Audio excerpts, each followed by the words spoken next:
The first question anyone that starts on YouTube asks him or herself is, what will my channel be about? What niche do I want to be in? Over the last 15 years of YouTube, there has been a continuous innovation in the kinds of content that is produced on the platform and gained popularity. Some of these new niches and styles of content have been amazing. The rise of the video essay niche, of course, inspired this channel. Hi, my name is Tony, and this is Every Frame of Painting. But one of the most interesting niches that I've been personally following is the personal finance and investing niche, which has been growing exponentially recently. Let's talk about the $1 million rise of investment channels on YouTube. And the guy at the top of this niche right now is the 20-cent iced coffee lover, Stephan. That is perfect coffee. Now let me share with you exactly how much money this is going to save you and how this cup of coffee, just listen to me here, is actually 20 cents and how this is going to make you a millionaire. Now when it comes to getting rich and making money online, there have been plenty of channels making videos with strategies, often very sales focused on business models like dropshipping, Amazon FBA, Shopify, affiliate marketing and other marketing opportunities. And all these kind of fast money-making schemes are increasingly scrutinized by other YouTube channels like CoffeeZilla and Spencer Cornelia. Many of the gurus teaching these business models make their money off selling courses instead of the business model they supposedly teach. But the investing channels that I'm talking about, including Graham, take a new or rather older approach to generating wealth.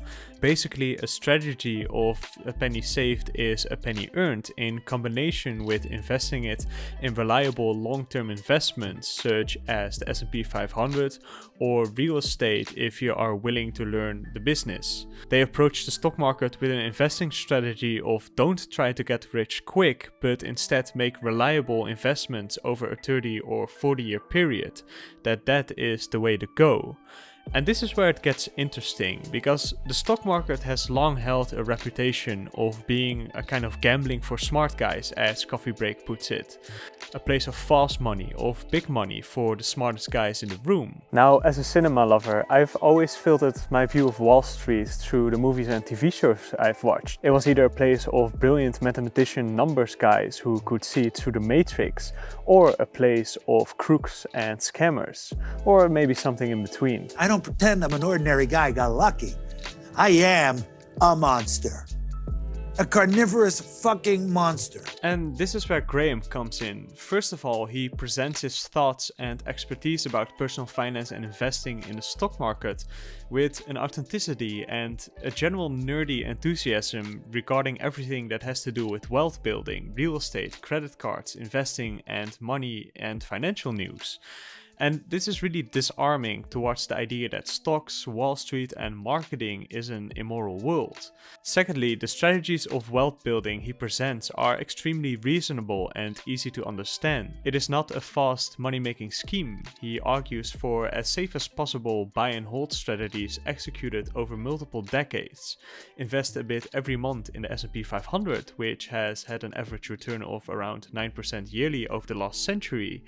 And you will be golden over a 30-year period. You will be a millionaire. Like, just consider this. If you invest $500 a month at a 7% return, you'll have $263,000 in 20 years. But if you continue investing that $500 a month for just another 10 years after that, you will have basically doubled your money with a balance of $606,000. And if you keep investing that extra $500 a month for just another 10 years after that, you will have more than doubled your money again with about $1.2 million.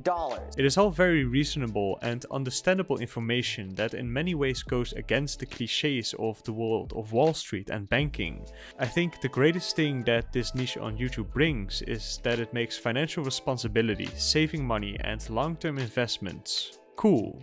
Many young guys and girls who start watching these channels will probably make better financial decisions and take pleasure in earning and saving money. But living frugally, investing over a 40-year period might be a safe and steady way to build wealth. But hey, don't we all secretly want to be rich right now, to have massive cash flow? Last month, I did about 7.8 million views, and my take home from that was $129,122.99 in ad revenue. And this is where it becomes interesting, because as it turns out, talking about making money on YouTube is actually one of the greatest ways to make money on this platform. It is a much more profitable niche than almost any other niche on YouTube. Why? Not because of courses per se, but because the average income per 1,000 views on AdSense can be 10 or even 20 times as high in these niches. Business, real estate, credit cards, investing, the stock market, personal finance, all have high paid ad rates. Pretty much anything that falls within the business and making money niche earns a much better ad rate than other niches like gaming, history, travel, personal vlogs or pranks. So for example, my Catch Me If You Can video with around 900,000 views got around 1,600 euros in AdSense income, while a video by Andrei Jig with around 600,000 views got more than $10,000. And this is a difference that can be the difference between YouTube as a career and YouTube as a hobby. I think that many mid-range YouTubers with a couple 100,000 subscribers will have an average amount of views of a couple 100,000 views each month. So let's average 500,000. This will often result in about $500 to $1,000 or euros in AdSense in niches like film analysis, gaming, vlogs, movie reviews and even tech reviews. But if you have a channel in these money niches, you can make around $5,000 to $10,000 for the same amount of views every month. So I made almost $6,500 for this month. I have a $53 CPM.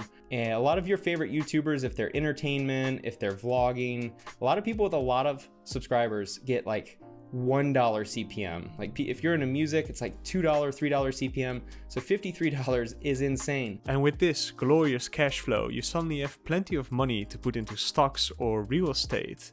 I think that for any YouTuber who starts out with the intention of making YouTube into a career, it is important to know this financial difference in AdSense income.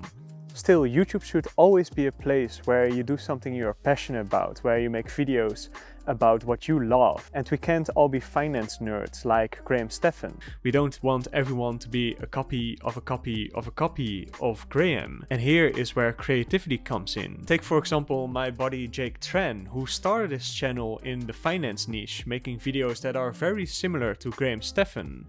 But his channel wasn't really taking off, and in his own words, his channel was also too much of a copy of the channel of Graham.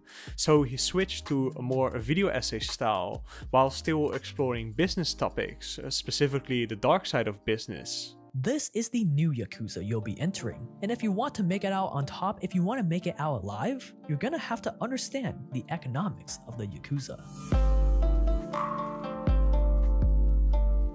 So Jake is an example of combining business topics which will have a significantly better CPM rate and income in AdSense, but he still has the creative freedom of doing video essays and implementing films and television shows and topics that he is passionate about.